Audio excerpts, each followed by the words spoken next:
Clash of the Castle 2024 is shaping up to be one of the most anticipated shows of the year for me so far. Clash of the Castle from 2022 that has a lot of hype behind it. This show has a lot to live up to, and I feel like this card definitely fits that bill. This card is very stacked. It has a lot of really good main event talent on it, some good matches, and a lot of storylines might be coming into fruition here at the end here. I'm really excited to see how this show turns out. Today we are going to be doing our first collab with Jey Pastel. He is an amazing creator. He is a friend of mine on Twitter. He posts YouTube videos himself. His link will be in the description. I feel like everybody should go check him out. He deserves all the recognition he can get. So everybody go check out Jey Pastel. Anyways, we're going to move on with these Clash of the Castle predictions with my boy Pastel.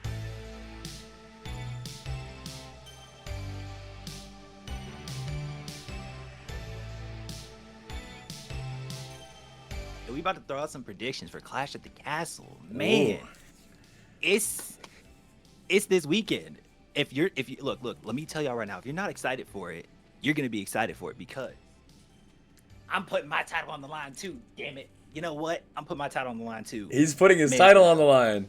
I may as well put my title on the line. So anybody out there in the comment section down below, or on Trey's channel, or on my channel, want to duke it out with me for this title, you know where to find us. You know where to find me. Ooh, I like the challenge. I like the challenge. What? Speaking of Clash of the Castle, this card is looking stacked. It is stacked. It's way too stacked. Like, I don't even know how to put it in to words of how stacked this card is. What do you want to start with first? Honestly, I feel like the match that I want to start with first is the triple threat tag match for the women's tag titles. Early thoughts, what I have with opening the show with the women's triple threat between Jade Cargill and Bianca Belair, Shayna Baszler and Zoe Stark, and then the unholy union of Alba Fire and Isla Dawn. Ooh. Let me tell you something.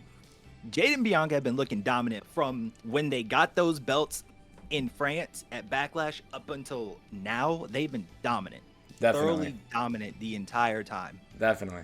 But I feel like they're not going to lose the titles. It's going to be a lot of false finishes, but I don't think they're going to lose the titles at Clash. I don't feel like it. I feel like they're saving that for around when it gets closer, either Survivor Series or... Oh, you think they might hold it till Survivor Series? Really? I think that's when it'll happen. They'll split, they'll break, and then they'll have the other moment where they duke it out against each other, and they'll have their match at WrestleMania, and then end it off on that note and go from there. That's what I think. I actually don't hate that. I don't hate that. But I won't lie to you. My prediction is actually the same. I don't really necessarily see them dropping it this early. I mean, it only has been they've won it in May 4th, right? That was when Backlash was. It's only been a month and a half, and this title reign, they're dominant champions. I don't necessarily see them losing it.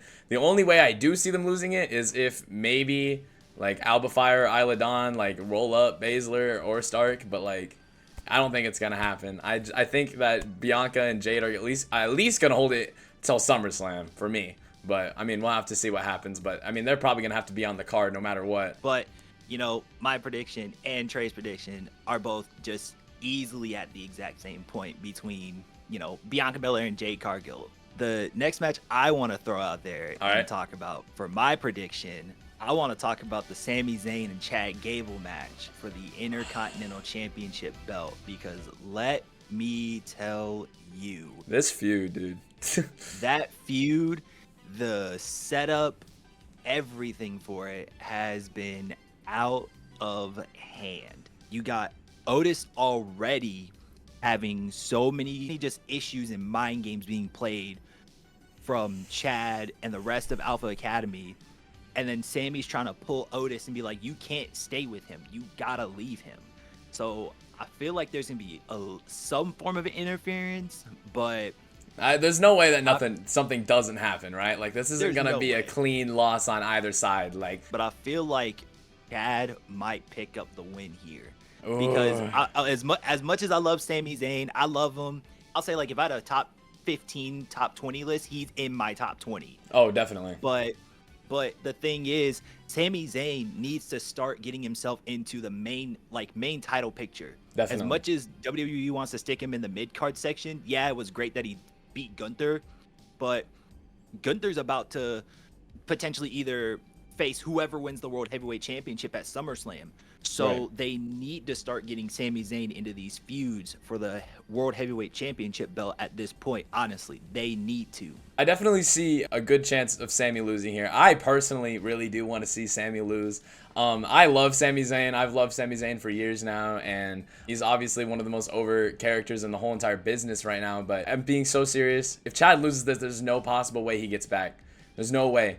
He's got a shot. He had a shot at King and Queen of the Ring. He had a shot on Raw, and he had a shot in the Gauntlet match. Gunther. Exactly. He had a shot against Gunther. If he can't win this title, he's never winning it. I mean, the talks haven't been 100%, but I've heard that he's pretty much basically guaranteed to re-sign with the company. So I feel like they're gonna give him the title here, and Sami Zayn's gonna move on to maybe trying to win the Money in the Bank in Toronto. So If he does lose the title, that is a good opportunity for him to win Money in the Bank, honestly. yeah. At the end of the day, we both got Sami losing. We got Chad winning this and coming out of the gate with this.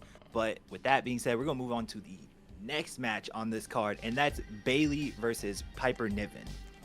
Now, I feel like it's an easy, obvious choice that it's definitely gonna be Bayley retaining. There's no way Bayley loses the title this early on. Oh, yeah, definitely not. There's no way she loses this early on. Especially to Piper Niven. And I mean, no disrespect. No disrespect. No disrespect. Zero disrespect. She's looked great. I will give her that. She has looked amazing within these last couple of weeks. They've been building her up pretty well. But I mean, if you would have told me, and I said this on my stream the other day, if you would have told me 5 months ago that Piper Niven was going to be challenging Bayley for the WWE Women's Championship and a PLE, I would have been like, are you serious? Like, I would not have believed you. You know what I mean? Right. And it's just like insane to think like that there's a possibility that she could be the one to dethrone Bayley when there's a possibility of like maybe a Charlotte return, or I mean, I feel like they could still try to put over Tiffany eventually. You know what I mean? I don't necessarily feel like it's Piper Niven that gets it for. We both got Bayley winning this. Oh yeah, honestly. no doubt. Both me and Trey have this in the bag, honestly. Before we move on, I want to say something. Oh, go for it. So, 3 of these matches have Scottish wrestlers in it, right? And so far, we have not picked a single Scottish wrestler to win a championship. We haven't. But. Let's not talk about Scottish people first. Let's talk about Rhodes versus Styles. Yeah, we're going to talk about Rhodes versus Styles. All right, let's talk about Rhodes Man. versus Styles. Let me tell you this. When I sat there and watched SmackDown, of course, the fake retirement speech. Come on, WWE. We see the pastel suit, all that, the whole 9 yards, Pastel. same iteration. But the thing is that at the end of the day, we know Cody's going to win, and it's an I Quit match. AJ only has so much time left in his career to potentially get another title shot, to do anything else. Honestly, personally, for me, if I was AJ, I would pull out any and all stops to try and beat Cody. I feel like, I know it. Cody's just going to retain and he's going to win. And then I feel like when Cody wins that belt, they're going to move on to either Cody and Randy, and then that turns into something else, or it's going to be Cody versus Solo at SummerSlam, which could potentially bring in a certain someone to come back, to force him to come back. Wink, wink. And wink, wink.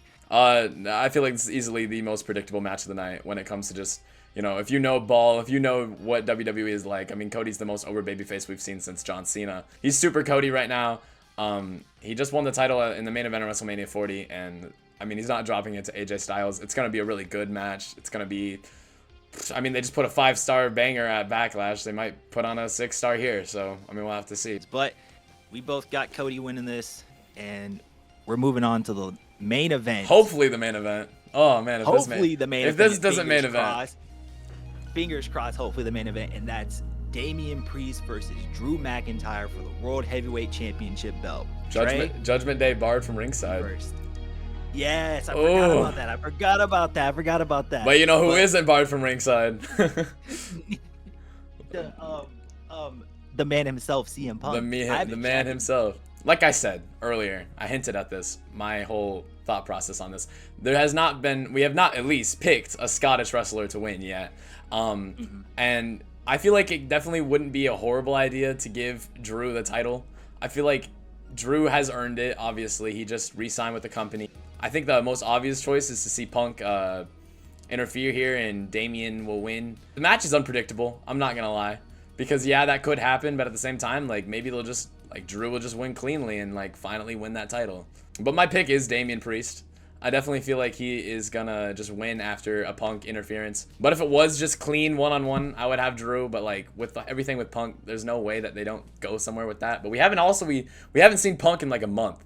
So, and that's true. So honestly, look, I agree on the whole CM Punk thing, but I feel like look, my pick is Drew. You have to give this to Drew. You cannot pull a Cody Rhodes 2 times in a row for this man, Drew McIntyre.